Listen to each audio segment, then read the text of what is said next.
Bagusnya di branding kayak apa ya supaya jadi positif kan gitu kan, yang mana karakter yang bagus dibangun kan gitu. Itu enak kitanya ngarahinnya, oh mas fokusnya di sini aja, di sini karakter.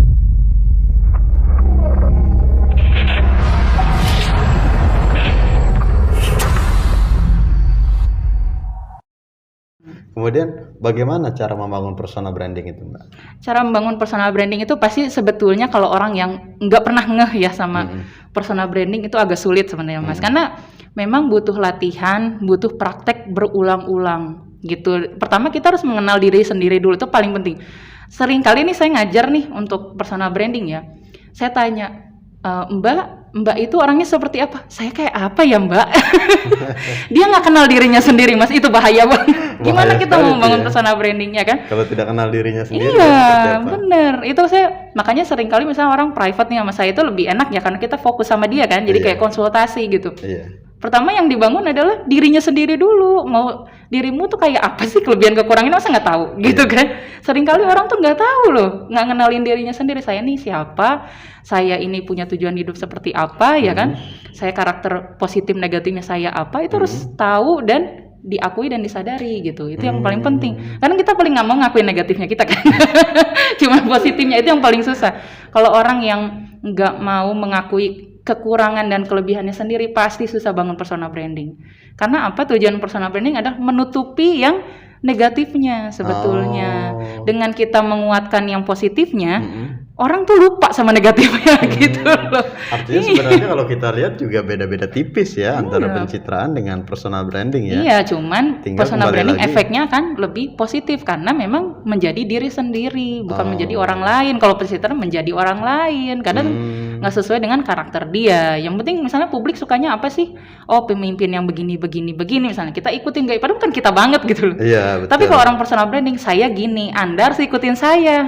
Gitu, dengan kita kuat dengan branding kita itu, orang mau nggak mau manut loh. Kalau kita orangnya kuat dengan branding, insya Allah sih seperti itu. Karakter pribadi sendiri berarti. Karena kita jelas, orang tuh jadi mau nggak mau udah ngikut aja deh gitu, karena memang dia jelas kepribadiannya gitu loh. Kayak contoh saya ngalamin gini, saya kan udah bangun itu dari kecil sebenarnya, tapi dulu belum ngerti namanya personal branding. Dari TK juga udah bikin itu sebenarnya. Udah suka public speaking, udah membangun branding, udah membangun itu. Tapi saya nggak ngerti istilah-istilahnya, namanya anak kecil mana tahu kan. Tapi saya tahu itu setelah kuliah gitu, istilah yang sebenarnya itu, oh ternyata ini namanya public speaking, oh ini namanya personal branding gitu. Nah dulu saya kan waktu S1 itu kan di UI saya jurusannya sosiologi. Terus boleh ngambil mata kuliah komunikasi tuh, waktu itu istilahnya ngambil mata kuliah belanja kalau kita bilang, 3 mata kuliah gitu. Nah karena kita punya branding yang kuat nih, akhirnya terbranding apa di situ? Via itu anak sosiologi ke komunikasi-komunikasian. Karena anak sosiologi lain kan serius gitu ya, dengan teorinya, dengan ininya. Aku tuh ya sosiologi tapi senang tampil, senang main dan sini, nggak nyambung. Terus teman-temannya anak komunikasi semua kan bingung orang loh. Ini sebenarnya dia anak sosiologi. Ini sosiologi komunikasi sebenarnya. Temennya banyak di situ. Udah gitu ngambil lah public speaking kan, kelas public speaking di situ. Aku seneng tuh dengan public speaking itu, tampil segala macam. Wah seneng nih aku banget gitu kan. Nah waktu mau ngambil mata kuliah itu aku sampai sempat debat sama dosennya, loh kok ngambilnya komunikasi belanjanya gitu kan. Kenapa nggak jurusan lain yang berhubungan sama sosiologi? Loh Bu, sosiologi itu kan induk ilmu semua, IPS istilahnya gitu loh. Komunikasi itu kan bagian dari sosiologi, hak saya dong mengambil komunikasi. Lagian kan memang saya pengen di situ gitu loh. Dan aku kan udah tahu masa depan aku pengen lari kemana sih. Emang aku udah tahu akan ke komunikasi gitu loh. Ya kan nggak nyambung ya. Jadi memang, dan dengan pedenya aku ngomong aku memang mau menjadi seorang pembicara kemudian hari. Itu udah mimpi aku gitu. Aku akan ke media dan semuanya itu udah mimpi aku. Sampai dosen, emang kamu punya tujuan apa? Kok ngambil di komunikasi Bu? Saya memang baru bermimpi, tapi akan saya wujudkan. Apa? Saya pengen ke depan itu, saya akan masuk di media atau saya jadi pembicara. Wah, kamu kok bisa berkhayal sejauh itu? Kata dosen dulu. Loh Bu, ini kan saya kuliah salah satu langkah awal saya mencapai mimpi. Kalau saya nggak bisa dapat materi tentang itu, saya mana mengerti soal itu kan gitu. Karena saya larinya mau ke sana gitu. Oh gitu ya. Kamu nih punya tujuan ya, orangnya kan dosen terbeli kan karena brandingnya kuat itu. Lalu gitu. Jadi kamu tuh emang udah punya arah ya mau komunikasi? Iya Bu. Yang kamu incar pertama kali mau jadi apa? Ya cita-cita saya sih sebenarnya pengen ke news anchor Bu, tapi mungkin nanti saya coba dulu lah ke wartawan Pak ini. Gayanya kan kayak orang bener ya. Udah mau jadi apa pas anak kuliah gitu. Dosen gue. Tapi dia mau nggak nih anak, dia udah punya tujuan hidup. Terbeli dong dosen ya kan. Oh, saya harus dukung mimpi dia gitu kan. Siapa tahu terwujud mimpinya gitu kan. Kalau saya dukung, kalau saya ngalangin mimpi orang gitu kan. Dia udah punya mimpi. Bagus deh gitu, kamu orangnya punya mimpi ya, saya senang loh anak yang seperti ini gitu. Ya udah kamu mau ambil 3 mata kuliah, mau ambil komunikasi semua terserah kamu katanya gitu kan. Akhirnya aku ambillah komunikasi 2, satu lagi ngambil Jepang waktu itu kan. Nah udah gitu teman-temanku yang lain lihat aku tuh asik di komunikasi kan, seru gimana, pengen ngikutin follower nih, udah mulai ada followernya kan, karena personal branding tuh banyak follower loh. Jadi kayak udah jadi kayak artis aja gitu ya. Followernya banyak yang iri yang ngikutin gitu kan. Wah kayaknya seru ya Via, kita ikutin yuk gitu, kita ke komunikasi kan gitu ya. Padahal kita kan nggak promosi komunikasi, tapi ngelihat kita tuh asik dengan bidang kita sendiri gitu, ini loh saya gitu loh, dia tertarik sendiri, padahal aku nggak promo kan gitu. Terus akhirnya pengen ikut ngajuin ke dosen yang sama, Bu saya mau ini ya di PA aku ya, pembimbing akademik itu kan.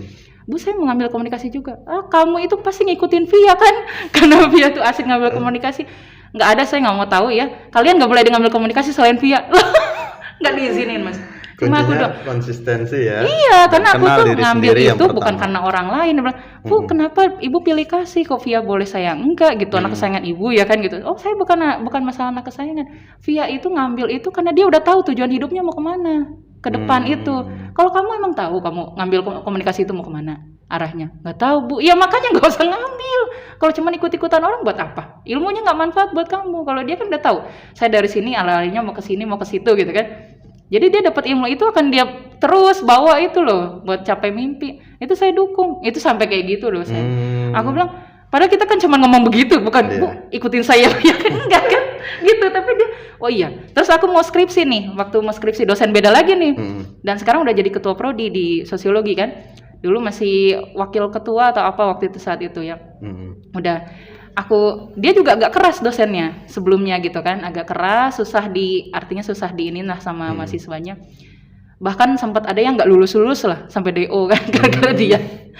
Udah ditakut-takutin sama temanku, hati-hati Luffy dapat dosen kayak gitu kan, gini. Aku bilang belum tentu, kan saya belum hadepin dia. Gitu kan prinsip aku tuh, kayak udah hadepin dulu, terus kayak pasti lu nggak di ACC deh mau ngambilnya ke komunikasi. Aku tuh ngambilnya di media Mas waktu itu. Gitu, mau penelitiannya itu di MNC TV saat itu kan gitu kan. Emang di ACC lu kan sosiologi kok ngapain ngambil di komunikasi gitu kan.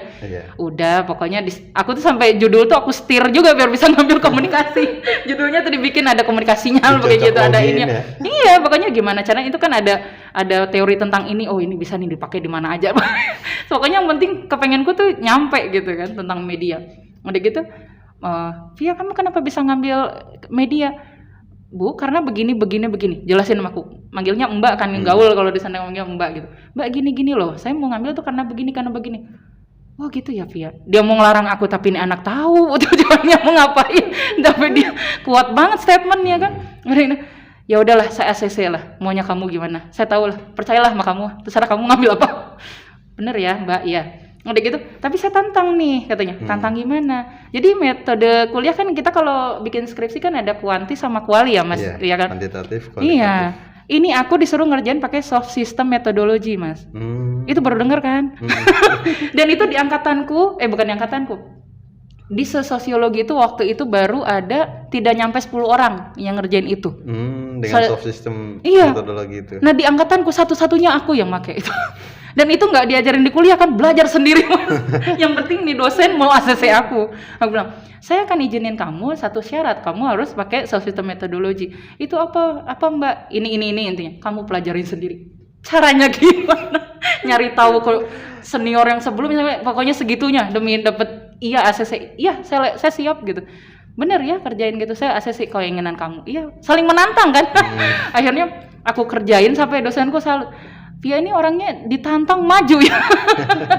Padahal kita mempersulit dia dengan nyuruh begitu, dia maju. Udah gitu ternyata yang aku pikirin tuh saat itu, Mbak, saya nggak mau materi yang berat-berat ya. Aku bertanya gitu kan. Saya sukanya yang mikro-mikro. Awalnya tuh nggak pede sama diri sendiri gitu kan, kayak takutnya nggak bisa ngerjain yang makro. Ternyata yang aku teliti itu makro, nggak sadar. Pas sidang ditanya, Via apa yang kamu teliti, kamu tahu itu mikro atau makro? Mikro, Mbak. Sadar nggak selama ini kamu meneliti makro? Gitu. Oh gitu ya. Sebenarnya kamu tuh bisa, kamu tuh orangnya suka nggak pede sih. Artinya Padahal kamu ngerti kunci sebetulnya. yang pertama adalah mengetahui diri sendiri ya. Iya. Dengan mengetahui diri sendiri kita bisa menentukan tujuan hidup ke Iya, depan. tujuan Karena hidup mau kemana? Dan orang tuh jadi nggak bisa melarang. Udah nih anak atau tujuan hidupnya gitu kan? betul, karena orang banyak gitu. yang krisis orientasi Nah. dan krisis ke depan ingin seperti apa dan bagaimana. Nah, bagaimana cara menghadapi krisis orientasi yang sering kali dihadapi oleh mahasiswa ini, Mbak? Iya, nah salah satunya itu ya pasti harus belajar personal branding, itu dia. Kalau kita udah dapat materinya nih, oh personal branding adalah ini itu, secara nggak langsung kan terpapar nih. Oh personal branding gitu. Oh jangan-jangan saya selama ini udah bangun personal branding, tapi salah membangun personal brandingnya. Ya nggak, misalnya gini, dia oh saya selama ini pantesan saya dijudge orang begini begitu bla bla bla, ya kan? Itu branding, tapi branding yang tidak baik misalnya. Misalnya saya di branding sebagai anak yang nakal, saya anak yang kuliahnya nggak rajin misalnya gitu kan, kalau biasanya nilainya jelek terus, itu kan branding yang nggak negatif. Gimana caranya saya bikin branding yang lebih bagus lagi? Nah dia awalnya terpapar dulu karena mungkin ngambil mata kuliahnya tentang itu, misalnya kan ngambil pelatihan terkait itu gitu kan, terpapar dulu nih minimalnya. Oh iya saya paham, personal branding maksudnya itu. Nah abis itu baru deh mulai membangun dirinya sendiri gitu kan, baru oh iya ya gitu. Setelah itu gimana ya saya membangun, ya itu membangun diri sendiri. Pasti kalau memang kita nggak bisa langsung bangun diri sendiri ya bisa lewat pelatihan itu juga, dikonsultasi gitu kan. Bagusnya saya membranding diri saya kayak apa ya dengan kepribadian saya yang seperti ini. Dan itu kalau misalnya ikut di pelatihan personal branding, makanya saya suka menekankan bagusnya tuh ikut private atau yang kelasnya kecil ya. Kalau kelas besar nggak ketahuan Mas, iya kan, kita hanya dapat ilmunya tapi kita nggak bisa konsul, iya kan. Kalau terlalu besar trainernya juga nggak fokus sama satu orang kan, banyak yang mau konsul gitu, nggak mungkin juga dengan waktu yang terbatas. Nah bagusnya tuh kita private atau maksimal 5 orang lah, jadi terpegang kan orang-orangnya itu. Yang penting tuh jujur, maksudnya kalau memang kita ikuti trainer yang maksudnya kita mau minta konsul nih gimana saya nih Mbak plus minusnya saya begini begitu yang ini caranya gimana, nanti kita kasih tahu caranya, harus membangun seperti ini. Artinya memang tidak cukup hanya dengan teori ya, Iya. harus ikut juga dengan pelatihan Iya, agar bisa benar. lebih khusus ya. Dan teknik pelatihan itu juga ternyata tidak bisa banyak ya, spesifik misalkan 5 atau 10 peserta ya, sehingga memang 10 bisa aja tuh agak kurang terpegang sebenarnya sih kurang ya, kalau mau 5 mungkin kalau public idealnya. speaking sih mungkin masih bisa untuk kelas besar kayak gitu ya, yang penting dia mungkin bisa diwakili beberapa orang yang tampil kan misalnya gitu ya, nggak satu-satu. Tapi kalau personal branding tuh lebih konsultasi kepribadian sebenarnya gitu loh, ibaratnya kayak psikologi ya, tapi orang komunikasi yang pegang gitu. Kayak gitu, karena ya itu nanti kita arahin mau kemana sebenarnya dia ini gitu loh, jangan sampai negatif positifnya tuh bersatu kan jelek ya. Yang mau di branding umumnya loh maksudku ya. Kalau hari-harinya misalnya aku sama Mas Budi udah saling kenal nih temen, ya namanya kita pasti ada negatif positif pastilah, manusia nggak ada yang positif semua. Tapi kan ke publik yang orang lain yang nggak deket sama kita, orang harus taunya positif aja. Itu yang dijaga adalah dari personal branding tuh itu. Kalau misalnya sama-sama temen ya wajar lah, kita kan tahu semua biasanya kalau sama temen-temen deket, sahabat ya nggak? Gitu. Tapi kalau publik jangan sampai tahu negatif banget lah ya kan. Tahu kan artis kalau udah sekalinya kena masalah negatif blok jatuh. Ya kan, misalnya pejabat gitu kan, ada negatif dikit jatuh namanya, ya kan sering kali kita lihat seperti itu, tokoh-tokoh publik lah gitu kan, atau mungkin artis atau apa, karena brandingnya nggak dijaga, gitu. Makanya jaga sikap, jaga itu ketika udah membangun nih, udah bagus, brandingnya dijaga namanya gitu, jangan sampai menjatuhkan diri sendiri dengan sikap yang negatif itu, makanya susah gitu. Mbak Novi, bagaimana untuk tadi mengikuti pelatihan-pelatihan, mungkin dari Sobat PTDI TV pasti tertarik dengan konsep dan seperti ini ya, metode seperti ini.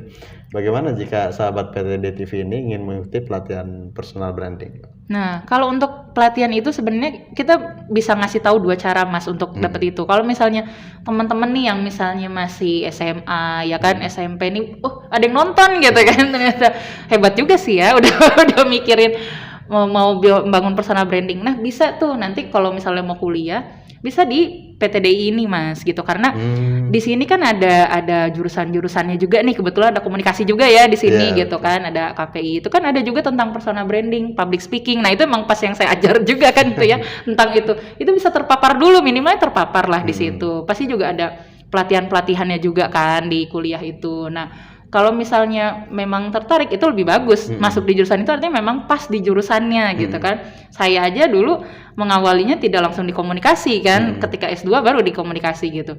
Tapi saya mempelajari di luar, ikut pelatihan, mempelajari sendiri gitu kan, ikut sana sini. Nah itu yang memperkuat saya gitu kan. Nah di S2 begitu dapat tentang itu, oh udah lebih paham lagi, karena memang walaupun nggak di komunikasi saya udah tahu tentang itu, saya belajar gitu sama pelatihan-pelatihan dan memang yang ahlinya di situ. Nah kalau misalnya kita udah ngambil di jurusannya lebih bagus lagi, berarti kita udah lebih paham tentang komunikasinya kan, tentang public speakingnya, personal brandingnya. Mau diperkuat lagi atau mungkin yang udah bekerja ya kan, atau yang mungkin memang ada tujuan, oh iya nih memang nih saya juga pengen membangun personal branding saya sendiri supaya lebih dikenal di lingkungan atau di tempat kerja dan lain sebagainya, atau jadi mahasiswa mau lebih kuat lagi Mbak, gimana sih membentuk itu, kita bisa ada pelatihan juga Mas di PTDI ini gitu, yang khusus tentang public speaking atau personal branding itu ada. Nah nanti bisa menghubungi media centernya ya Mas gitu, nanti untuk tahu lebih lanjutnya gitu. Ada kontaknya juga sih Mas kalau mereka mau tahu itu. Oh berapa kontaknya? Mungkin sahabat PTDI mau tahu kontaknya berapa yang bisa disebutkan Mbak? Boleh, nanti bisa hubungin aja ke nomor WA Media Center ya. Di ini aja di kontak media center. Nah, itu nomornya 0812 888 345 73 gitu ya. Okay. Boleh sekali lagi ya aku sampein ya. 0812 333 345 73. Oke. Baik, tak terasa sepertinya sahabat PTD kita sudah cukup banyak mengulas tentang personal branding, dan tentu untuk sahabat PTD yang ingin melatih lagi tentang personal brandingnya dan ingin mengetahui lebih dalam bisa ke PTDI ataupun mengikuti pelatihan-pelatihan tentang personal branding. Baik Mbak Novi, tanpa terasa kita sudah cukup banyak berbicara tentang personal branding dan sampai di ujung kalam ini. Aku boleh share juga nggak nih medsosnya biar teman-teman bisa lihat? Di share sekaligus dengan closing statement dari Mbak Novi. Silakan. Oke, ya mungkin buat teman-teman juga yang mungkin mau tahu lebih banyak, nanti kan bisa nih ikut pelatihan di PTDI ini. Nanti bisa juga di follow nih IG-ku di Nuraeni Noviani. Nura Eni Noviani ya, nanti dicari aja di situ. Terus kalau mau lihat gimana sih keseharian aku juga gitu ya, terus kegiatan-kegiatan aku nih tentang public speaking, personal branding, mau tahu juga bisa lihat di channel YouTube aku Noviani Nuraini ya teman-teman, nanti bisa lihat dan bisa konsul juga, siapa tahu nanti mau ikut pelatihan kan kita bisa infoin juga kan ke PTDI gitu, seperti apa pelatihannya nanti bisa ditanyakan gitu ya. Dan pokoknya buat teman-teman sekali lagi aku tekankan, personal branding itu penting banget untuk kita semua, karena memang dengan kepribadian yang jelas kita tuh mudah diterima dimanapun Mas gitu kan, akan lebih mudah diterima orang, lebih mudah dikenal orang. Itu udah pasti efek terbaiknya adalah kita terkenal lah gitu, pokoknya memudahkan diri kita untuk hal apapun gitu. Jadi tanpa harus kita lebih banyak mengenalkan diri, orang tuh udah terbeli dan udah paham, oh orangnya seperti ini seperti itu, dan mudah dibantu orang lain pada akhirnya gitu, karena kita punya kepribadian yang jelas. Nah itu penting banget. Jadi sekali lagi tuh aku bilangin, membangun personal brand itu bukan hanya orang-orang yang mau terkenal aja gitu kan, misalnya mau jadi artis, public figure apapun, atau mau jadi pejabat gitu, enggak, kita semua harus membangun itu. Makanya siapapun wajib belajar personal branding gitu ya. Baik.